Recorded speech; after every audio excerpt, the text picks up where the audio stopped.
Para o Gramsci, a revolução não é uma revolução armada, é uma revolução cultural.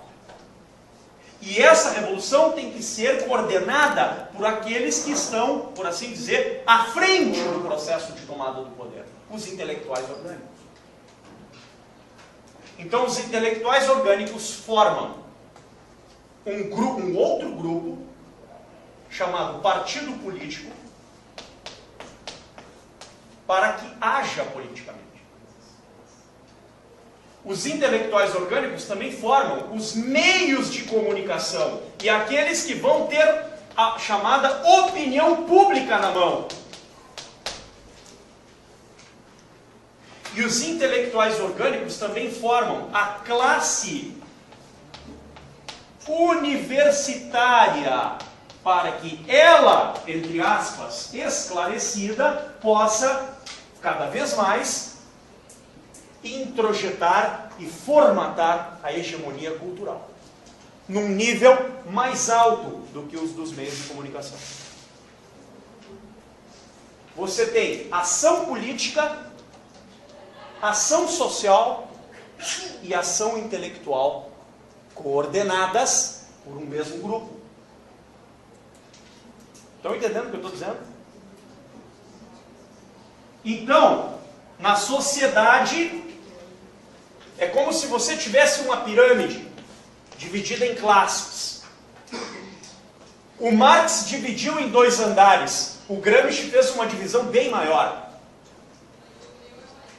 Ele foi colocando o indivíduo e também o que ele chamou de superestruturas, por assim dizer, impositivas. A saber, família, escola, igreja, sindicatos, partidos políticos, Estado e economia.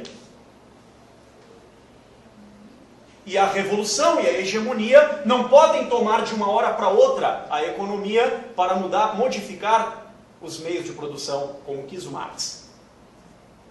A mudança não tem que vir de cima para baixo, diz o Gramsci, mas de baixo para cima. Você tem que primeiro destruir a família, depois destruir a verdadeira educação, depois destruir a igreja, depois destruir os sindicatos, a não ser o seu próprio, destruir os partidos políticos, a não ser o seu próprio, para que aí você tome o Estado. E tomando o Estado, você paulatinamente acabe com a oposição. E acabando com a oposição, você conquiste hegemonicamente a sociedade inteira. Destruir, você fala aniquilar? Aniquilar. A própria família? A própria família. Porque a família, segundo o Gramsci, é uma estrutura moral burguesa. A moral cristã, que é a base da família, na civilização ocidental, para o Gramsci é uma moral burguesa.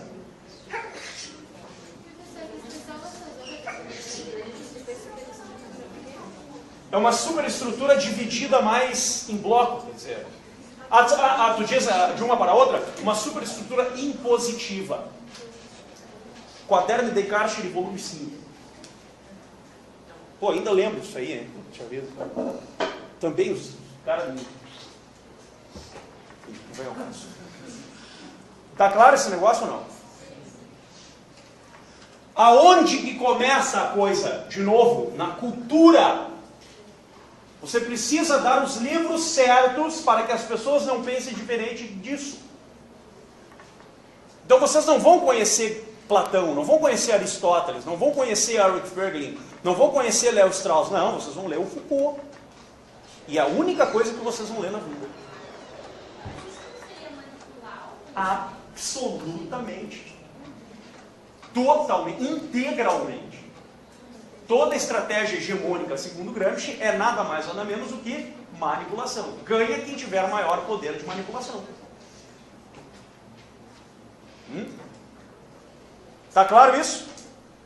E chega um momento que a hegemonia é tão forte que ela domina também os meios de, por assim dizer, produção.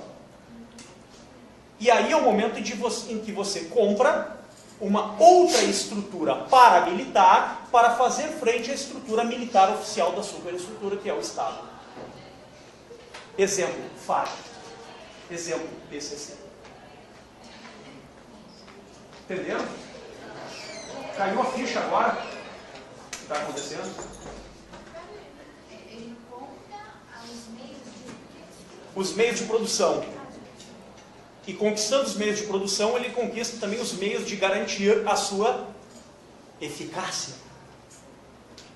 O que garante a eficácia?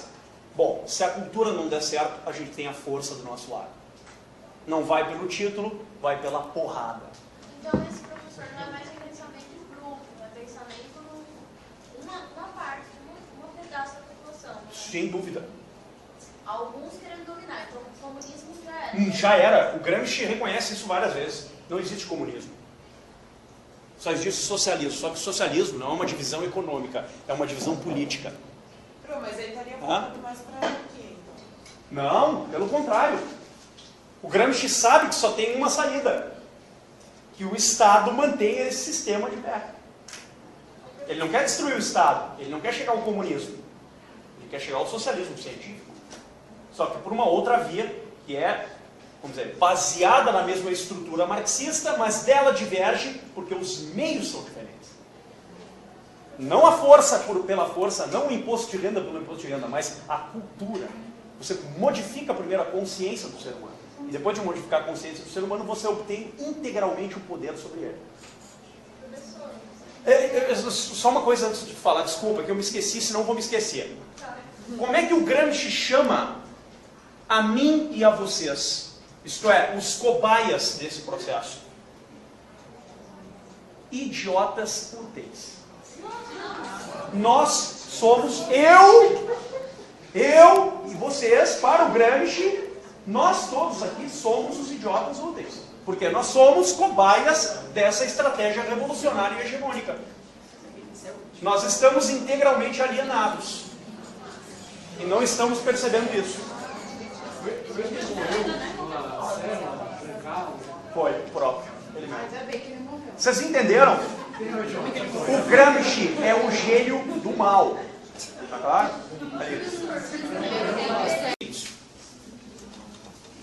O que é a circular do silêncio na obra do Gramsci?